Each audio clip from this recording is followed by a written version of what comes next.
뉴스앤 이슈 2부 시작합니다. 청와대 특별감찰반 비위 의혹 등 잇따른 공직기강 해이 사례가 잇따르자 해외 순방을 마치고 귀국한 문재인 대통령이 공직기강 확립을 위해서 관리체계를 강화하라고 지시했습니다. 또 특별감찰반 개선 방안도 조속히 마련하라고 조국 민정수석에게 밝혔는데요. 김의겸 청와대 대변인의 브리핑 내용 직접 들어보시죠. 문재인 대통령은 조국 민정수석에게 청와대 안팎의 공직기강 확립을 위해 관리 체계를 강화하는 한편 특별감찰반 개선 방안을 조속히 마련하라고 지시했습니다. 문 대통령은 아울러 대검감찰본부의 조사 결과가 나오면 이번 사건의 성격에 대해 국민들이 올바르게 평가할 것이다 라고 말했습니다. 북미가 그제 판문점에서 비밀리에 접촉한 것으로 알려졌습니다. 외교 소식통은 앤드류 김 중앙정보국 코리아 미션 센터장이 그제 오후 4시부터 저녁까지 판문점에서 북한 김영철 통일전선부장을 만난 것으로 보인다고 전했습니다. 김정은 위원장의 최측근인 김영철 통일전선부장이 나왔다면 이번 만남은 협상이 아닌 정상 간 친서나 메시지 전달 목적에서 이루어졌을 가능성이 높아 보입니다. 김정은 위원장의 서울 답방 시기를 오는 18일부터 20일까지 2박 3일을 제한했다는 일부 언론 보도와 관련해서 청와대는 사실이 아니라고 밝혔습니다. 윤영찬 청와대 국민소통수석은 오늘 기자들에게 보낸 문자 메시지에서 이같이 밝히고 김 위원장 답방 시기는 문재인 대통령이 언급한 대로 연내든 연초든 열려있고 북측의 결단이 중요하다고 설명했습니다. 어제 저녁 한파주의보가 내려진 경기도 고양시 백석역 인근에서 온수수송관이 파열되면서 시민 1명이 숨지는 등 피해가 잇따랐습니다.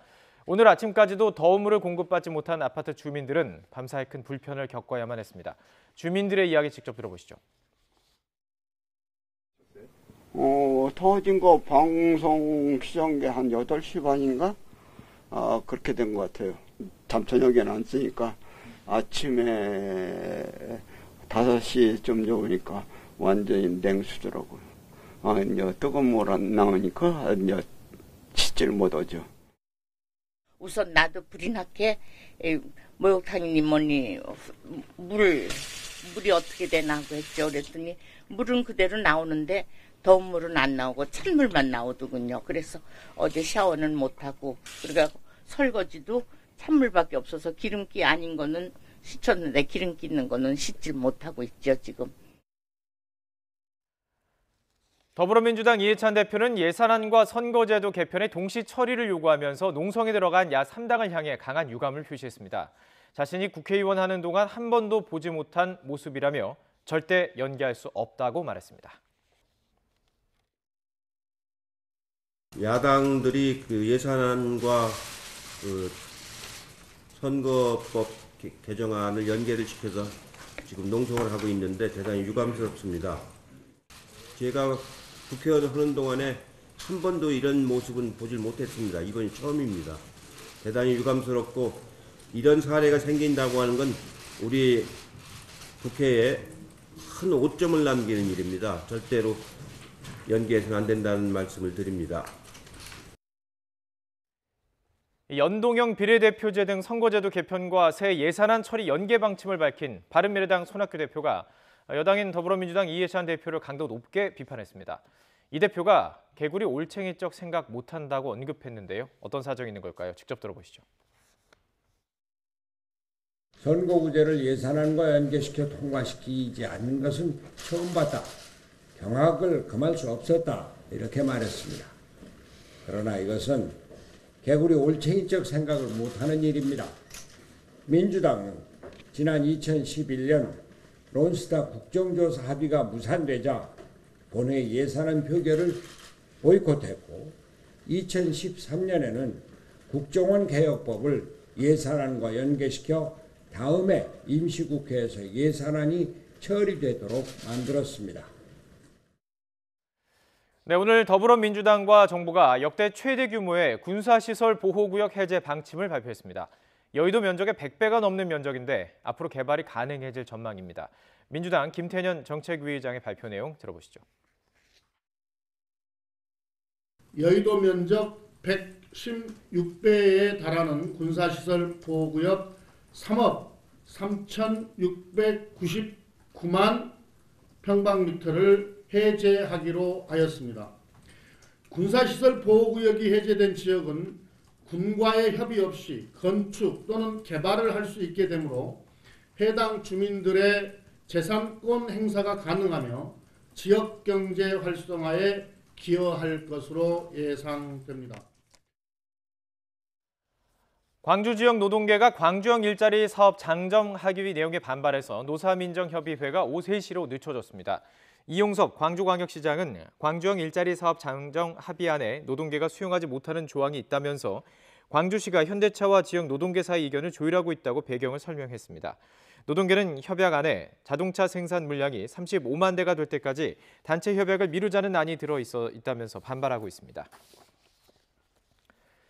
2019학년도 대학 수학능력시험 성적 통지표가 오늘 수험생들에게 일제히 배부됐습니다. 수능 성적 통지표에는 영역, 과목별 표준 점수와 백분위 등급이 표기됐습니다. 절대평가 영역인 한국사와 영어는 원점수에 해당하는 등급만 제시됐습니다. 내륙에 이번 겨울 첫 한파가 찾아오면서 오늘 아침 영하권 추위가 기승을 부렸습니다. 기상청은 찬 대륙고기압 영향으로 철원, 김하읍 기온이 영하 11도까지 떨어진 것을 비롯해서 파주가 영하 7.1도, 서울이 영하 4.3도, 대전 영하 2.7도, 전주 영하 0.7도, 대구 2.2도 등으로 올겨울 들어서 가장 추웠다고 밝혔습니다. 추위는 점점 더 심해져서 주말에는 서울 아침 기온이 영하 10도까지 떨어지며 한파가 절정에 달할 전망입니다.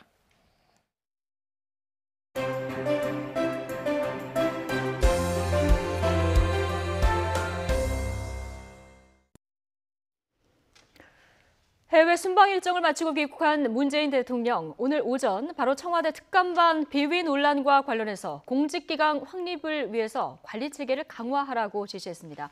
조국 수석의 거취와 김정은 위원장의 서울 답방과 관련해서 현안이 산적한 상황인데요. 정치권에서는 이 문제를 어떻게 보고 있을까요? 전재수 더불어민주당 의원, 성일종 자유한국당 의원 모시고 각각 입장 들어보도록 하겠습니다. 두 분 어서 오십시오. 네, 반갑습니다. 예, 안녕하세요. 예. 문재인 대통령 어젯밤에 귀국했는데 국내 현안이 지금 만만치가 않습니다. 조금 전에 청와대 김의겸 대변인이 이제 발표를 했는데요. 특감반 문제, 일단 문재인 대통령이 관리 체계를 좀 마련하라 이런 지시를 했는데 조국 수석에게 직접 지시를 했거든요. 이렇게 보면 일단 재신임 하겠다 이런 의지라고 봐야 합니까? 예, 아마 그렇게 될 걸로 보고요. 예. 그리고 아마 이번 일로 청와대 새로운 기풍과 기강을 세우는 그런 계기로 아마 크게 영향을 미칠 것 같습니다. 그리고 예. 뭐 일이 있을 때마다 이렇게 뭐 수석을 문책을 한다든지 경질을 한다든지 그렇게 해가지고는 안정적인 국정 운영을 할 수가 없습니다. 예. 국정 운영이라는 것이 그렇게 만만한 것이 아닙니다. 간단치 않은 것이죠. 그래서 이번 일을 통해서 새로운 청와대의 기풍과 기강을 마련하는 커다란 계기가 될 것이다. 이렇게 보고 있습니다. 예, 어떻게 보십니까, 성일종 의원님은? 네, 민정이라고 하는 게 백성의 뜻을 헤아리고 백성의 뜻을 받들겠다라고 해서 민정입니다. 이게 정사정자가 아니고요. 지금 1년 6개월 정도가 정부가 지났는데 그동안 장관이 낙마한 분이 7분이세요. 박근혜 대통령 4년 동안에 낙마한 분이 8분입니다. 예. 지금 굉장히 심각한 문제가 있거든요. 그래서 이 민정이라고 하는 것은 두 가지 기능을 수행한다고 보는데, 첫 번째, 이 장관, 국민을 대표해서 일할 장관들의 등용 과정의 절차의 정당성을 확보하는 겁니다. 그런데 지금 한 7분 정도가 낙마하고 또 국회의 의견을, 국민의 뜻을 무시하고 7분 정도로 그냥 강행을 했거든요. 네.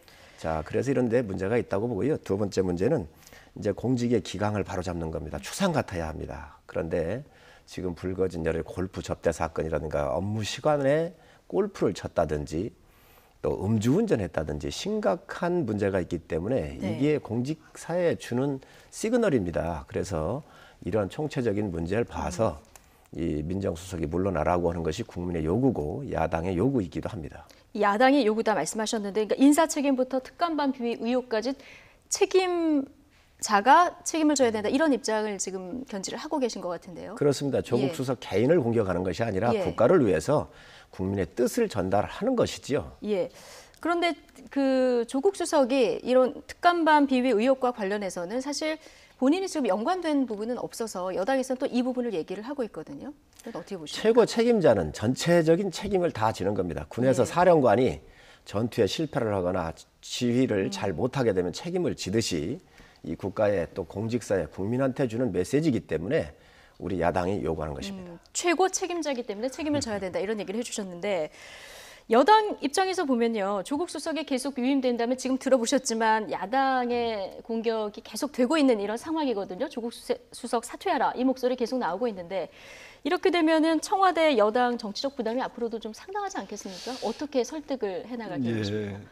일단 조금 전에 성일종 의원님께서 이제 말씀 주셨듯이 이 국가를 위해서라면 정말로 이번 사건을 계기로 청와대가 새로운 기풍과 기강을 마련할 수 있는 기회를 주시는 것이 온당하다 이렇게 생각을 합니다.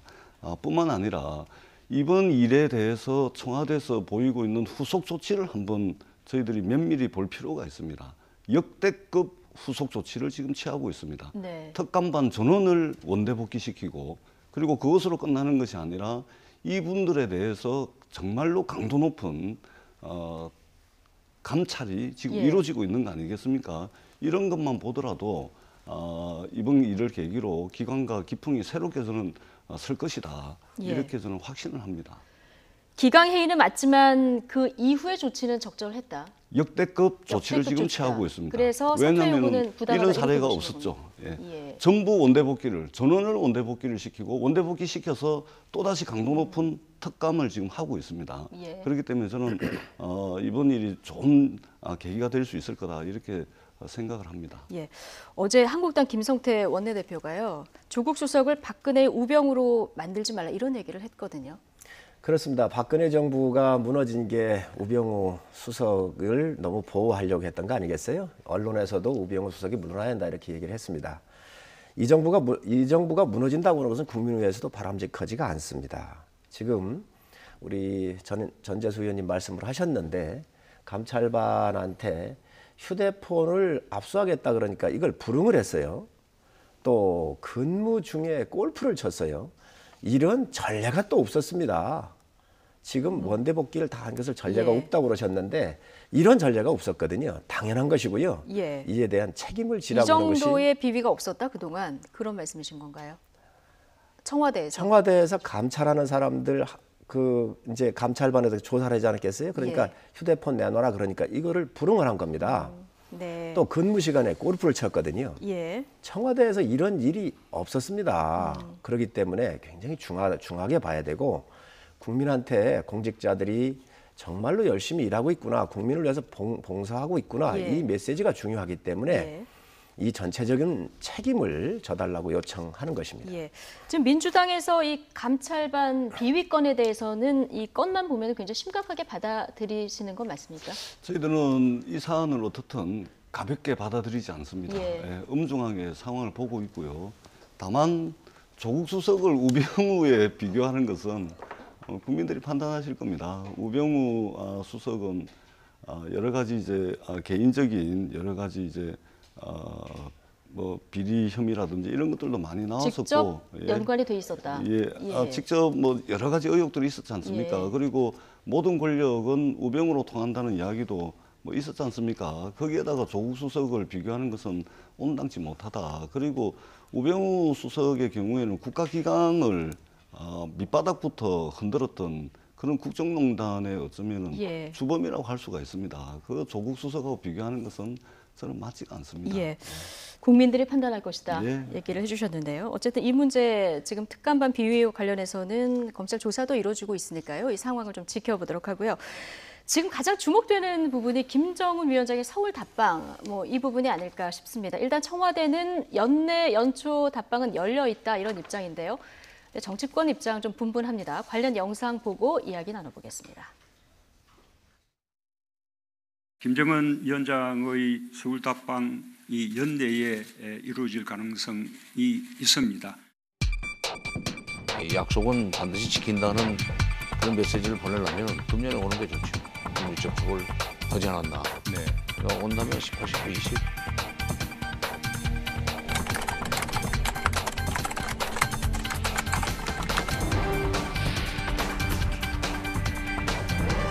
김정은 위원장의 답방이 한반도 평화의 모멘텀이 될 수가 있다라는 그런 대화가 있으셨다는 게 보도가 됐습니다. 이 답방이 이루어지는 것이 저는 바람직하다. 2차 북미 정상회담으로 가는 가장 확실한 징검다리가 서울 답방입니다. 어떤 때는 남북 관계를 지주율 방어용으로 활용하는 것 아닌가 하는 느낌이 들 정도입니다. 연례 서울에는 한반도 평화가 완전히 깨질 겁니다. 영원히 불가능한 서울은 못 있고 이런 감각이 있는. 네. 어쨌든 연내든 연초든 김정은 위원장 답방 가능성이 어느 때보다 지금 높아진 건 맞거든요. 김정은 위원장 답방 일단 한국당에서는 어떻게 보고 계십니까? 우리 민족의 공동 번영과 평화를 위해서 김정은 위원장이 서울 답방하는 것을 저희가 마다할 이유가 없습니다. 예. 단 오는데 이 한반도 특히 북한의 비핵화가 가장 큰 쟁점이지요. 껍데기만 와서는 안 된다는 겁니다. 정확하게 오되 이 북한 핵 제거에 대한 프로그램과 정확한 이 절차의 과정들에 대해서 명확하게 하고 와야 된다. 그냥 이 쇼를 하기 위해서 오는 것은 저는 반대합니다. 이 문제가 어떻게 되어 있냐면 91년도 노태우 정부 때 한반도 비핵화 공동선언이 있었어요. 근데 93년도에 북한이 NPT를 탈퇴를 합니다.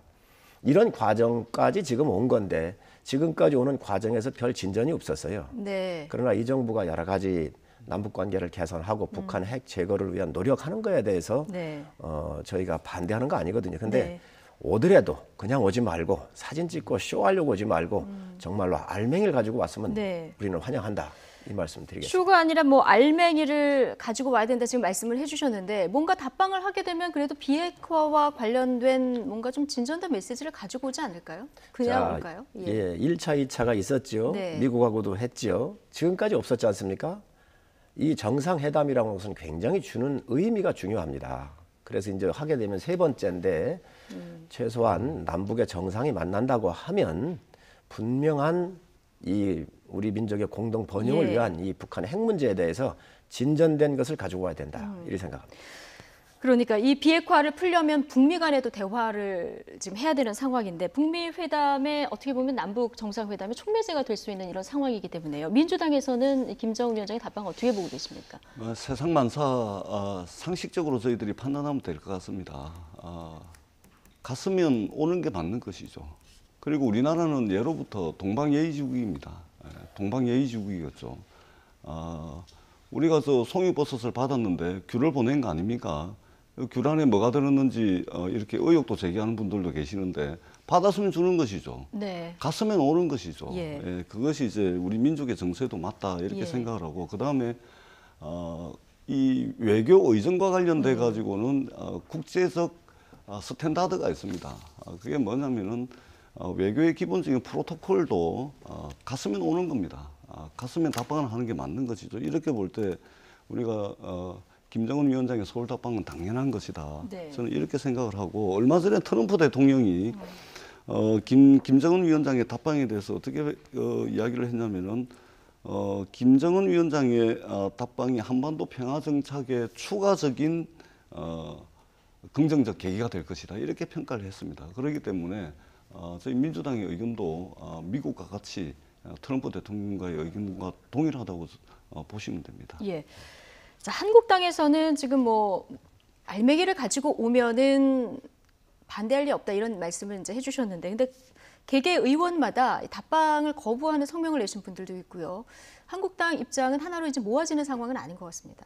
정치권이라고 하는 것이 자기의 생각들을 자유롭게 낼 수 있죠. 또 정파의 소리가 다양해야 또 민주국가고 좋은 의견이 수렴될 거로 보여집니다. 그렇지만 북한의 핵을 제거하기 위해서 또 우리 민족의 공동 번영을 위해서 하는 거야 뭐 반대할 이유가 없지 않겠습니까? 그래서 저희는 하여튼 이번 정상회담이 열린다고 하면 분명한 것은 북한의 비핵화에 대한 특별한 진전이 있어야 된다. 이 말씀 드리겠습니다. 한 말씀만 더 드려도 될까요? 정말로 저도 이 김정은 위원장의 답방으로 비핵화가 한 방에 해결되면 얼마나 좋겠습니까? 이것을 거부할 사람이 누가 있겠습니까? 그러나 분단 70년 동안 쌓이고 쌓인 이런저런 것들이 많습니다. 한 방에 해결될 수가 없습니다. 제가 자주 드는 비유 중에 하나가 우리가 밥을 안 치고 난 뒤에 기름기가 잘잘 흐르는 밥을 바로 먹을 수가 없습니다. 우리가 밥을 안 치고 난 뒤에 뜸도 주고 여유도 줘야 우리가 기름기 잘 자르는 밥을 먹을 거 아닙니까? 예. 이렇게 서로 오고 가고 만나고 대화하고 협상하는 과정에서 그야말로 알토란 같은 우리 민족의 성과인 비핵화를 이끌어낼 수 있는 것이지, 올 때마다 만날 때마다 비핵화 해라, 성과 없으면 오지 말아라, 네. 가지고 올 거 없으면 오지 말아라, 이래 가지고 도대체 어떻게 되겠습니까? 상식적 수준에서 판단한다면 이번 김정은 위원장의 답방은 제대로 평가될 거다, 이렇게 생각합니다. 네, 뭔가 공불되는 작업들이 계속 지속적으로 이루어져야 당연한 된다. 거 아니겠습니까? 어떻게 예. 한 방에 기름기 잘잘 흐르는 밥을 예. 먹을 수가 있겠습니까? 네, 이런 말씀해 주셨는데, 예, 우리가 그동안 많이 속았지요. 우리 김대중 대통령도 정상회담을 했고 노무현 대통령도 하셨습니다. 그동안에 북한이 하겠다라고 한 약속들을 지속적으로 깨왔고 이행을 안 한 거에 대한 우리 국민들의 우려가 있는 겁니다. 네. 이 부분만큼은 이번에 이제 우리 문재인 대통령께서 3번의 회담을 하지 않겠어요?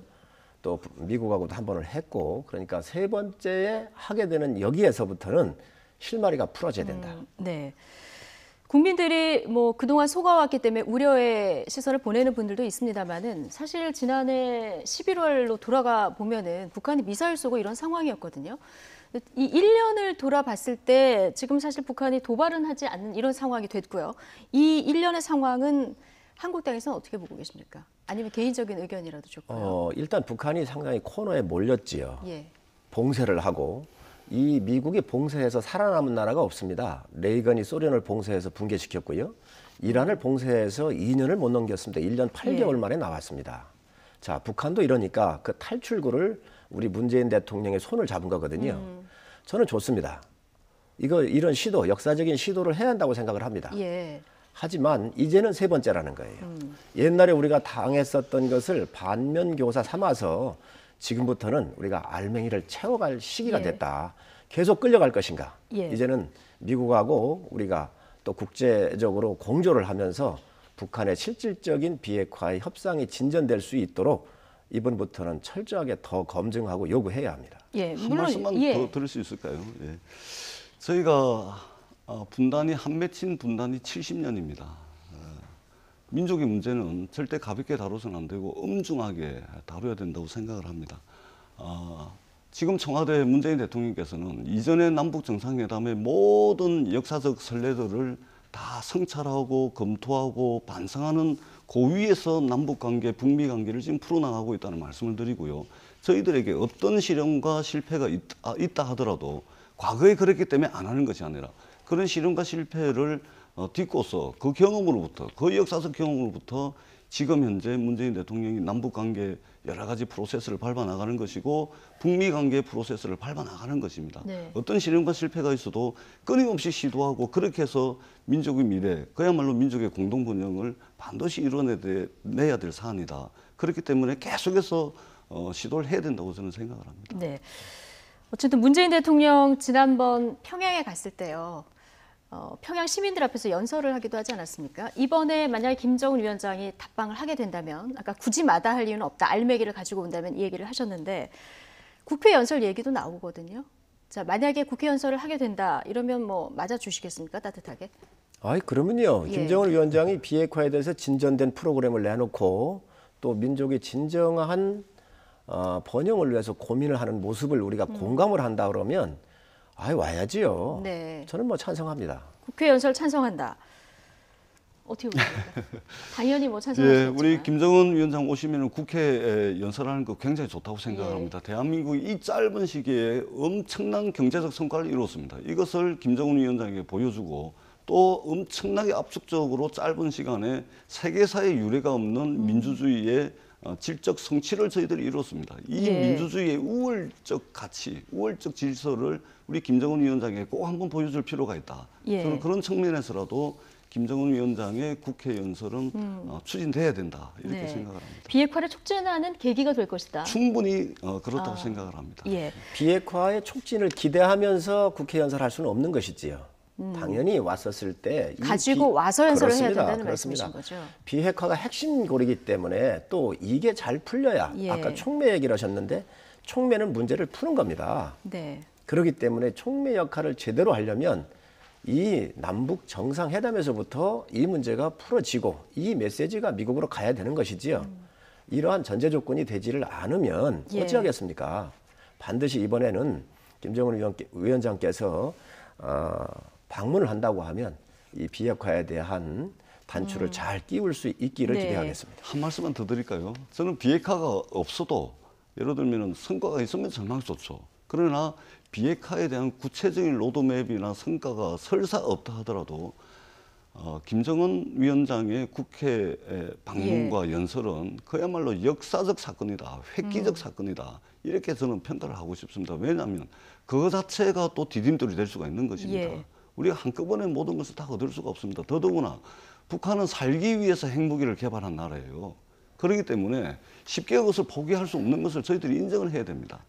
그렇기 때문에 이 지난한 과정들을 저희가 거치고 있는 것이고, 그렇다면은 손톱만큼이라도 도움이 되는 그것이 쇼라도 좋습니다. 네.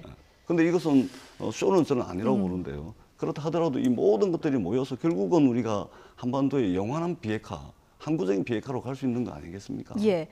그러니까 화해 분위기를 조성하는 거 하나하나의 어떤 그런 일련의 과정들이 굉장히 중요하다는 말씀이시고, 아주 중요합니다. 지금 이제는 비핵화에 어떤 성과물을 가지고 와야 된다, 이런 그 차이가 있는 것 같습니다. 김정은 위원장의 답방은 뭐 두 분 다 환영을 합니다만 이런 차이가 좀 있는 것 같은데. 91년도부터 지금까지 북한이 이 비핵화에 대한 의지를 밝혔지요. 그런데 지금 현재까지 진행된 걸 보면 우리가 그 진정성을 의심하지 않을 수 없습니다.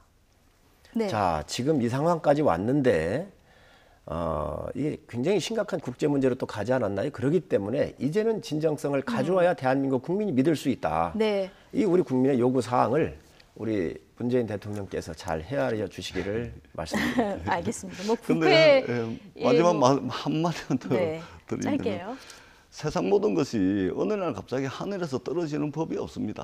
다 과정이 있는 것이죠. 우리가 이 문제 또한 상식적으로, 그러나 민족의 문제이기 때문에 가볍지 않게 엄중하게 바라볼 필요가 있다고 네. 한 말씀만 더 덧붙이고 싶습니다. 네, 뭐 국회에서도 다양한 목소리가 지금 두 분의 얘기를 들어봐서 알 수 있듯이 나오고 있는데요.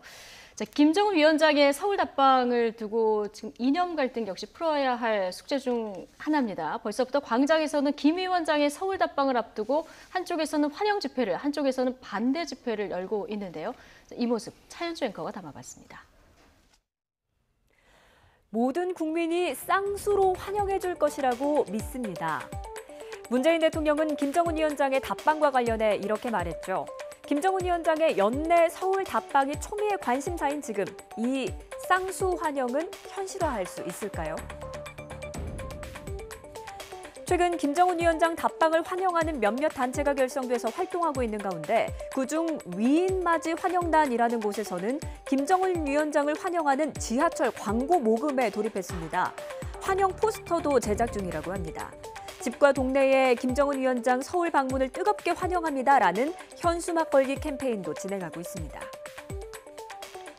이 단체는 얼마 전 광화문 한복판에서 나는 공산당이 좋아요. 김정은 위원장은 배짱 좋고 실력 있는 지도자다. 이렇게 외치기도 했는데 이에 맞서서 일부 보수단체들은 맞불 시위를 벌이면서 국가보안법 위반 혐의로 수사해야 한다고 주장했습니다.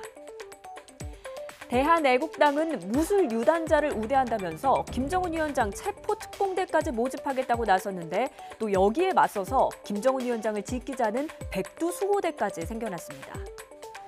이런 가운데 온라인 쇼핑몰에는 김 위원장의 캐릭터 상품 등 일명 은희 굿즈까지 등장했는데요. 이를 바라보는 정치권의 반응도 들어보겠습니다. 많은 국민들이 환영을 하지만은 일부 반대할 사람들도 있다. 이걸 걱정해서는 안 된다. 반대하는 사람 때문에 걱정해서 답방을 안 할 김정은 위원장이 아니라는 건 알고 있지만은 그러나 그 부분에 대해서 걱정할 필요가 없다고 생각한다. 김정은에 대한 도를 넘는 칭송이 점차 커져가고 있습니다. 공산당이 좋아요라는 말이 등장하고 있고 김정은의 마지막 글자 은을 귀엽게 바꿔서 은희 굿즈라는 용어가 지금 등장하고 있고 김정은이를 서울에 데려오려면은 납북자 송환, 북한 정치범 수용소 해체 이런 기본적인 북한 인권 문제부터 먼저 해결해야 할 것입니다. 올해 초 현송월 삼지연 관현악단장이 방문했을 때도 한쪽에서는 카메라 플래시 세례가 쏟아지면서 환영을 받는가 하면 또 한쪽에서는 북한 기둥을 불태우는 보수단체들의 격한 시위로 한바탕 곤욕을 치르기도 했습니다. 김정은 위원장의 답방을 앞두고 돈 없는 칭송이다, 그리고 과도한 적개심이다, 두 시선이 공존하고 있는데요. 모든 국민의 쌍수 환영을 위해서는 아직 해결해야 할 과제가 남은 듯합니다. 돈 없는 칭송이냐 과도한 적개심이냐, 일단 어떻게 보고 계십니까? 한국당에서는. 위인이라고는 말씀을 아까 이렇게 얘기를 하셨잖아요. 네. 그런데 6.25 전범이고 또 북한의 핵 개발을 위해서 수백만 명이 아사를 했습니다. 그리고 북한의 인권 상황이 아주 최악국이잖아요. 우리 대한민국보다 훨씬 이전에 잘 살았던 지역이 북입니다. 이제 최빈국으로 이렇게 떨어졌고 그랬는데 이러한 사람들을 위인이다, 이거 맞이하겠다, 이런 것이 과연 국민 정서하고 맞는지 국민들의 우려의 소리를 정확하게 좀 들으시기 바랍니다. 저는 김정은 국방위원장의 답방과 관련해서 과하게 들뜬다거나 또는 극단적으로 반대하는 이런 모양새는 좀 지양돼야 되겠다. 지양돼야 된다. 이렇게 생각을 합니다. 그리고 이 민족의 문제라는 무거운 주제를 우리나라 국민들이 아주 유쾌하게 즐겁게 표현하는 거 아니겠습니까? 이것은 여기에다가 이념적 잣대를 갖다 대가지고 잘못됐다, 국가보안법 위반이다, 이렇게 하는 것은 좀 과한 것이고, 이렇게 다양한 개인들의 자유로운 의견 분출, 그것도 무거운 주제에 대해서 그것을 유쾌하게 또 어떻게 보면 즐기고 있는데, 이것이야말로 우리 체제의 우월성이다. 저는 그렇게 생각합니다. 이렇게 보고서 넓게 봐야지, 그것을 거기에다가 국가보안법을 갖다 들이댄다, 이것은 정말로 우리가 청산돼야 될 구시대적 사고방식이다. 저는 그렇게 생각을 합니다. 네, 어쨌든 뭐 양극단에서 이런 목소리들이 나오고 있는 것은 사실이기 때문에 이런 부분들도 좀 확산되지 않게 저희가 좀 전체적으로 생각해 볼 필요는 있다, 이런 생각은 들고요. 그래서 저희 정치권도 이 부분에 대해서 과하게 들뜬다거나 또는 극단적 반대를 하기 위해서 어떤 정치권이 과한 발언, 거친 발언을 한다는, 이것은 우리 정치권이 먼저 앞장서 가지고 좀 국민들께 모범을 보여야 되지 않을까, 이렇게 생각을 합니다. 예, 알겠습니다. 근데 뭐 김정은 위원장이 답방을 해야 말이죠. 예, 알겠습니다. 국회에서 나온 이슈들 계속 짚어볼 텐데요. 자, 이해찬 더불어민주당 대표 얘기입니다. 베트남 경제부총리를 만난 자리에서 한 발언이 지금 논란이 되고 있는데요. 어떤 발언이었는지 먼저 들어보시겠습니다. 부총리께서 말씀하신 것처럼 한국에 있는 남자하고 결혼하는 베트남 여성들이 아주 많은데, 다른 나라 여성들보다도 베트남 여성들을 제일 선호합니다. 물론 이해찬 대표께서 뭐 나쁜 의도로 발언을 하시지는 않았을 거라고 생각을 합니다만은, 여성의 입장에서 들었을 때 선호라는 단어에서 딱 이렇게 걸리거든요. 발언의 적절성 어떻게 보십니까? 그렇게 볼 수도 있을 거는 같습니다. 근데 전반적으로 우리가 이제 전체적인 맥락을 좀 봐야 되지 않겠습니까? 그때 이제 베트남의 경제부총리께서 베트남 여성들이 한국 남성들과 많이 결혼을 하고 또 가정을 꾸리고 있다. 그래서 한국과 베트남의 관계는 특별한 관계다. 이렇게 이야기를 한 거 아닙니까? 거기에 대해서 이해찬 총리가 우리가 통계적으로 보더라도 국제 결혼 중에서 베트남 여성과 결혼하는 한국 남성의 비율이 28%입니다. 1등, 압도적 1등이에요. 그래서 그러한 환영사의 맥락에서 이제 한 것인데, 이것을 너무 과도하게 정쟁거리로 삼는 것은 아닌지, 이런 우려가 좀 있습니다. 전재수 의원님, 근데 맥락을 봐야 되긴 하겠습니다만 지금 야사당이 모두 지금 비판을 하고 있는 이런 상황이거든요. 성일전 의원님은 개인적으로는 어떻게 보십니까? 전체적인 맥락에서 봤었을 때 좀 섭섭하게 들릴 수 있는 부분이 있지요. 예. 그러나 우리 여당 대표가 베트남의 부총리가 오셨었을 때에 또 예우적인 측면에서 이렇게 하시지 않았나 하는 생각을 좀 가지고 있고요. 또 베트남이라고는 나라가 유교 문화권으로서 우리하고 정서가 상당히 닮은 부분이 있습니다. 그래서 큰 틀에서 우리가 이거를 좀 보고 갈 필요가 있다는 생각을 가지고 있고, 전에도 이해찬 대표께서 필리핀 독재로 못 사는 나라가 됐다 이렇게 얘기를 하셨어요. 그래서 필리핀 비하 발언이다 이런 또 비난도 받으셨지요. 네. 이제 이런 이야기를 이제 북한에다 좀 하셨으면 좋겠어요. 북한에다 했으면 좋겠다. 우리보다 더 잘 살았잖아요. 예. 그래 잘 살 수 있도록 이런 충고도 좀 여당의 의원으로서 과감하게도 좀 던지실 필요가 있다는 생각을 하고 있습니다. 예, 어제 이 베트남 총리를 만난 자리에서 한 발언을 여쭤봤는데요. 북한의 얘기를 전해달라 이런 얘기까지, 북한에 이렇게 강한 얘기를 해달라 이런 주문까지 주셨는데, 어쨌든 정치인들이 쓴 뭐 단어 하나하나는 파급력이 크기 때문에 발언을 하시고 뭐 단어를 하나하나 선택하실 때 조금 더 주의를 기울이시면 어떨까 이런 생각은 듭니다. 자, 이번에는 한국당 현안 질문을 좀 드릴 텐데요. 최근에 김무성 의원이 박근혜, 이명박 전 대통령의 불구속 재판을 추진하겠다 이런 말을 했습니다. 구체적으로 어떤 내용인지 먼저 들어보시죠. 저하고 권성동 의원하고 그리고 홍문정 의원과 윤상현 의원 그리고 우파 농객 그리고 또 다른 관계자 이렇게 9명이 만나서 많은 시간을 가지고 많은 대화를 했습니다. 통합해서 그 단결된 힘으로 문재인 정권의 폭주를 막아내자 이런 데 합의를 했습니다. 참석한 분 중에 한 분이 박근혜 대통령, 이명박 대통령이 지금 구속 재판을 받고 있는데 전직 대통령이시고 또 증거 인멸의 여지도 없고 이미 재판을 다 받고 있기 때문에 기소는 다 끝났고 이런 상황에서 전직 대통령을 이렇게 또 고령인데 꼭 구속해야 되느냐, 이거 석방을 요구할 의사가 없느냐 이런 제안을 했습니다. 그래서 그 얼마든지 할 수 있다, 내가 앞장서겠다 이 정도 이야기했는데 이제 양 진영에 또 설득을 해야 되고 가지고 앞으로 갈 길이 뭡니까? 지금 시작입니다. 예. 양진영 설득해야 되고 이제 시작 단계고 갈 길이 멀다 얘기까지 들어보셨는데, 지금 박근혜, 이명박 전 대통령을 불구속 상태에서 재판하도록 하자 이런 결의안이 지금 한국당 내에서 논의가 되고 있는 것 같습니다. 실제로 어느 정도까지 논의가 됐습니까? 전번에 아침 모임에서 이 이야기가 처음 나온 거로 제가 알고 있고요. 어쨌든 전직 두 대통령이 감옥에 가 있는 것은 역사적으로 굉장히 불행한 일입니다. 그래서 이런 부분들은 제 개인적 생각으로는 그렇습니다. 오히려 여당이 먼저 이런 부분을 제안을 해주시는 게 더 좋겠다. 통합을 위해서도 그렇고 또 한 시대를 매듭짓는 것도 그렇고, 지금 대통령들이 30여 년 정도 형을 받으셨는데 100세까지 가시지 않겠어요? 그렇게 가면 정치적인 일이고 이러니까 여당에서 먼저 좀 풀어주시고 하는 게 맞겠다는 생각이 들고, 어쨌든 이 대통령들이 지금 감옥에 있는 거는 국가적인 수치이기도 합니다. 그래서 우리가 이런 부분들에 대해서는 한번 논의할 필요가 있다 생각을 합니다. 이제 시작 단계라 얘기를 했었는데 어느 정도 좀 논의가 진척이 된 상황인 건가요? 아닙니다. 지금 아젠다만 던져져 있고 몇 분들이 이런 의견을 내놓은 것이죠. 당에서 의총을 했거나 아니면 뭐 지도부가 세밀하게 검토했다든지 이런 거는 아닌 걸로 알고 있습니다. 아직 의총까지는 보고가 안 됐습니다. 근데 지금 이런 결의안이 나오는 얘기가 뭔가 전체적으로 흩어진 보수 세력을 좀 결집시켜보자 뭐 이런 취지가 있다, 이런 분석들이 많이 나오고 있는데, 결집의 범위를 어디까지 생각하고 계십니까? 전체적으로 봤었을 때 결집이라고 하는 것이 어느 특정만 해선 결집이 아니고요. 전체적으로 공감받을 수 있는 부분 전체가 다 돼야 되겠죠.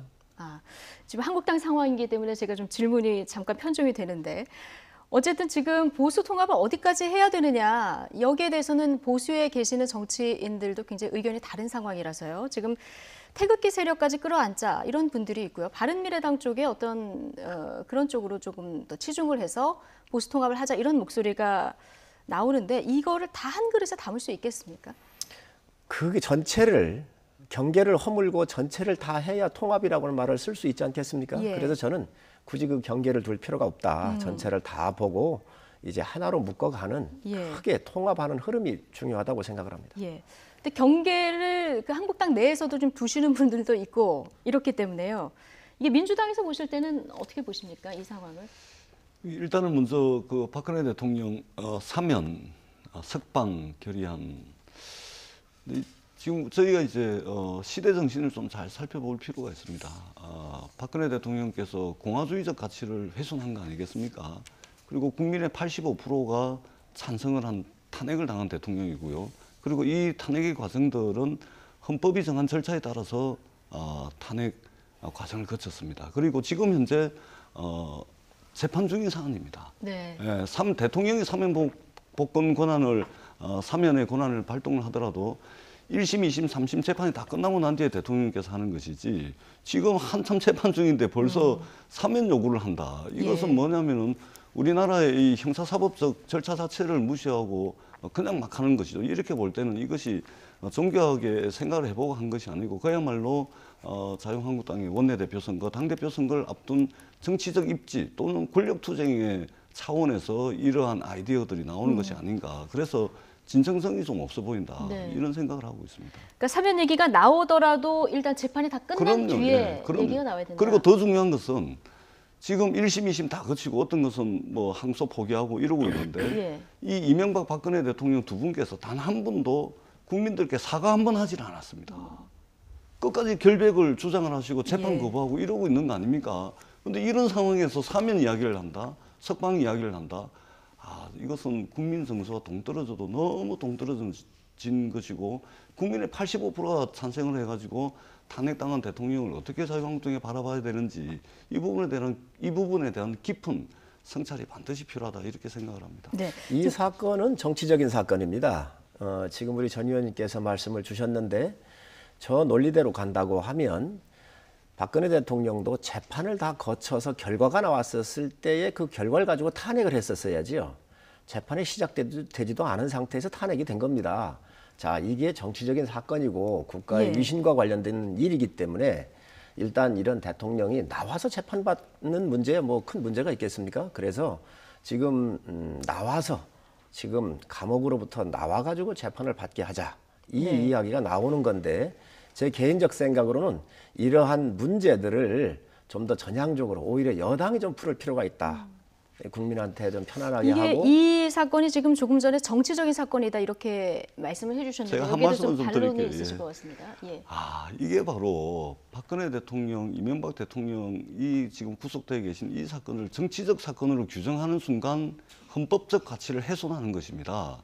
이것은 국회에서 탄핵을 하고 헌법재판소에서 헌법재판 과정을 거쳐가지고 지금 구속이 되어 있는 사안입니다. 그리고 국민들에게 단 한마디 사과도 안 했기 때문에 증거인멸의 우려라든지 사안의 중대성이라든지 이런 등등을 다 고려를 해가지고 사전 구속영장이 발부가 되고 지금 구속이 되어 있는 겁니다. 우리나라의 헌법적 절차에 따라서 형사사법적 절차에 따라서 지금 그렇게 되어 있는데 이것을 정치적 사건으로 규정을 해버리면 이것은 정말로 굉장히 위험한 사고방식입니다. 대한민국 국민 85%가 찬성을 했고 그리고 자유한국당 의원님들도 찬성을 해가지고 지금 탄핵이 되고 구속돼 있는 겁니다. 이 사안을 정치적 사건으로 규정하는 것은 우리 사회의 극히 일부인 극우 세력을 대표하는 태극기 부대의 의견과 똑같다고 저는 생각을 합니다. 굉장히 민주적 질서를 훼손할 수 있는 굉장히 오해 소지가 많은 이런 이렇다고 저는 생각을 합니다. 정치적인 사건으로 규정하는 순간 헌법 체계를 부정하는 거다 이런 얘기를 들으셨는데요. 이 사건을 왜 정치적인 사건으로 보느냐? 우선 정파의 각각 생각이 다 틀려요. 또 내부에서도 그렇고요. 또 두 번째 헌법재판소도 이게 판결을 내릴 때 이 사건이 이 박 대통령의 사건에 대해서 1심, 2심, 3심의 판결이 다 확정되고 난 이후에 헌법재판소가 하는 게 맞지요. 법원의 판단, 이 법원의 판단도 않습니다. 나오지 않았는데 헌법재판소에서 바로 했단 말이에요. 증거도 없는 것들이 이미 각하가 된 것도 있어요. 자, 이런 여러 가지를 우리가 봐야 된다. 국민 모두가 이 사건이 정치적인 사건이라는 것은 다 알고 있는 일입니다. 어쨌든 이 사건에 대해서는 국회에서 탄핵안이 결의가 됐고 이제 헌법재판소로 넘어가서 어떤 판결이 이루어진 것으로 국민들은 알고 있고 이 사건이 이제 국민들이 보시면 판단을 하실 수 있을 것 같고요. 모든 사안에 대해서 구속영장이 다 발부가 되지가 않습니다. 구속영장 청구를 했고 박근혜 대통령에 대해서 그래서 법원이 구속영장을 발부를 한 겁니다. 구속영장 기각이 될 때는 대부분 증거인멸의 우려가 없고 사안의 중대성이 떨어지고 위중함이 덜하다. 이런 이유 때문에 구속영장이 기각이 되는데 구속영장이 발부가 된 사안입니다. 그것은 뭐냐면은 증거인멸의 우려가 있고 사안의 중대성이 있고 위중하기 때문에 구속영장이 발부가 돼가지고 구속이 돼 있는 것이죠. 그럼 모든 범죄 혐의가 있는 사람들이 구속영장이 100% 기각이 됩니까? 그렇지가 않죠. 알겠습니다. 조금 전에 이제 민주당에서는 이 사면 이야기가 이 시점에 나오는 것이 어떤 선거를 위한 전략이 아니냐 이런 얘기를 했는데요. 마지막으로 짧게 이 얘기를 조금 들어볼게요. 다음 주제로 넘어가기 전에요. 지금 말씀. 네. 선거를 위한 것이다. 선거를 위한 전략. 지금 이 시점에 사면 이야기가 나오는 것, 그 친박과 비박을 아울러서 이 목소리가 나오는 것, 이 부분에 대해서 뭔가 앞으로 이제 원내대표 선거도 다음 주에 있고요. 그리고 전당대회도 있지 않습니까? 이렇다 보니까 어떤 선거를 위한 전략이다, 정략이다 이런 얘기를 하셨거든요. 당내 선거를 위해서 지금 현재 예. 사면에 대한 것들 얘기가 나오는 거 아니냐 이 말씀이시죠? 네. 그렇지는 않을 겁니다. 지금 당의 의원들이 각각 다 판단 기준을 가지고 있고 또 원내대표든 당대표든 우리 당이 국민들한테 어떤 메시지를 줄 것이냐 고민을 다 하고 있거든요. 네. 이 이야기가 나온다 그래서 예. 의원들이 100여 명에 이르는 의원들의 의견이 이게 합치되거나 또 예. 저런 결의안이 나오니까 저로 표를 주자 이러지는 않을 겁니다. 선거 전략으로 이 얘기가 나오는 것은 아니다. 네. 공감대가 어느 정도 이루어졌다 이런 말씀이십니다. 근데 제가 볼 때는 예, 저희가 자유한국당의 최대 주주가 네. 태극기 부대 아니겠습니까? 태극기 부대가 지금 주장하는 것이 박근혜 대통령의 석방입니다. 그런데 박근혜 대통령 지금 석방할 수 없는 것이 재판이 진행 중이기 때문에 이 형사사법적 절차에 맞지 않는 주장을 하는 이유는 정치적 입지, 권력투쟁의 관점에서 보는 것이 맞겠죠. 최대 주주인 태극기 부대의 지분을 확보하기 위한 그런 거 외에는 지금 절차적으로 되지도 않는 주장을 하고 있는 거 아니겠습니까? 예. 어쨌든 두 분의 주장이 이 지금 주제에 하나씩 굉장히 핫하게 지금 논쟁을 벌이고 계신데 이 역시 뭐 국민들이 보시면서 판단하시지 않을까 싶습니다. 마지막으로 하나만 더 좀 짚어보겠습니다. 어제 한 시민단체가 일부 국회의원들의 영수증을 이중 제출 의혹을 제기해서 파장이 일고 있습니다. 어떤 일인지 관련 영상 먼저 보고 이야기 나눠보겠습니다.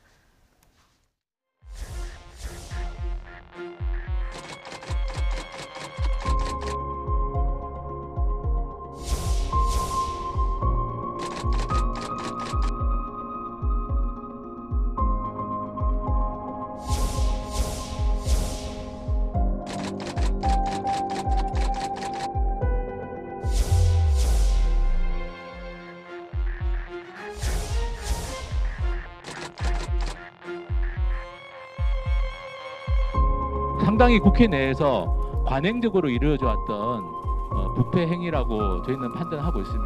18대 국회, 19대 국회까지도 전면적인 진상조사를 해야 될 사안이라고 생각을 합니다.